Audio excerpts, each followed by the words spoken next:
Good evening. All right. I know that for some of us, we are entering a time of new beginnings. Some of us are entering a new school year, some of us are going to college, and some of us are even leaving for college. We are entering a time of change, and change is sometimes one of the hardest things to overcome. For those of us experiencing change, I want to look at Genesis chapter 12, verse 1. The Lord said to Abraham, "Leave your country, your people, and your fathers' households, and go to the land I will show you."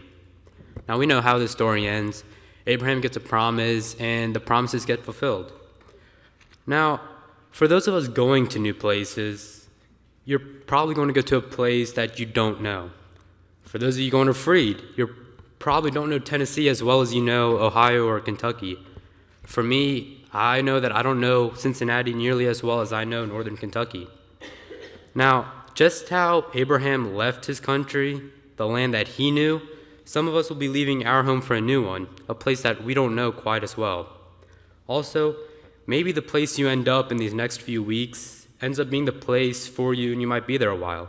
Maybe it's just one stop on your path, or maybe it's just not the right place, but nonetheless, God has a plan that he will show you. And just like how he told Abraham, go to the land I will show you. I know that God will have a plan and that he will always be there. Now, speaking of always being there, let's look at Joshua chapter 1, verses 6 through 9. Be strong and courageous, for you shall cause this people to inherit the land that I swore to their fathers to give them. Only be strong and very courageous, being careful to do according to all the law that Moses my servant commanded you. Do not turn from it to the right hand or to the left, that you may have good success wherever you go. This book of the law shall not depart from your mouth, but you shall meditate on it day and night, so that you may be careful to do according to all that is written in it. For then you will make your way prosperous, and then you will have good success. Have I not commanded you? Be strong and courageous. Do not be frightened, and do not be dismayed, for the Lord your God is with you wherever you go. Looking at the first part of this passage, verse 6, we can see God telling Joshua to be strong and courageous. Now, change is pretty scary, and especially entering something new. Now, imagine being in Joshua's shoes. Having Moses just died, and all the people are looking up to you to lead them, and you're leading an entire nation. It's probably pretty scary. But nonetheless, God was still there with him by his side, and he was able to help Joshua lead an entire nation to success. So if God can do that, then I have no doubt that he can help us overcome any change that comes our way. The second part of this, verses 7 and 8, where it says, once again, only be strong and very courageous, being careful to do according to all the law that Moses my servant commanded you.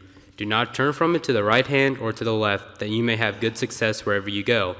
This book of the law shall not depart from your mouth, but you shall meditate on it day and night, so that you may be careful to do according to all that is written in it.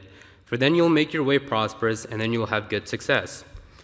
Now, as you can see, it basically describes how we should all follow God's commandments. God tells Joshua to follow the book of the law and Moses' commands.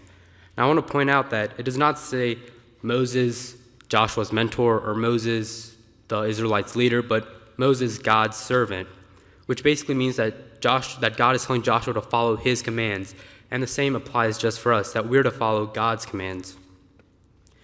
Now, entering change also means that we are entering a chance to make new choices, either the right choices or the wrong choices. Now, Joshua also had these choices that he can make. He could make the wrong choices and follow the idols and other gods, or he can make the right choices and follow the one true God, which is what he ended up doing. Now, God tells him to meditate on the book of the law. And the same thing applies just for us, to meditate on God's word, to read it and to let it soak in and to do what it tells us to do. So that this way, as it says in verse 8, for then you will make your way prosperous and then you will have good success. By reading God's word, it allows us to be more successful and prosperous. Now, the last part of this passage, verse 9, God is encouraging Joshua. He says, have I not commanded you? Be strong and courageous, do not be frightened, and do not be dismayed, for the Lord your God is with you wherever you go. Now, as long as God is with us, we have no reason to be frightened or to be dismayed. And even if we get discouraged, it's God is still there with us nonetheless, and He will always be there by your side. Now, if you feel like you haven't been following God's commandments and you need the prayers of the church, or if you feel like you're ready to accept change and accept Jesus by being baptized, please come forward as together we stand and sing.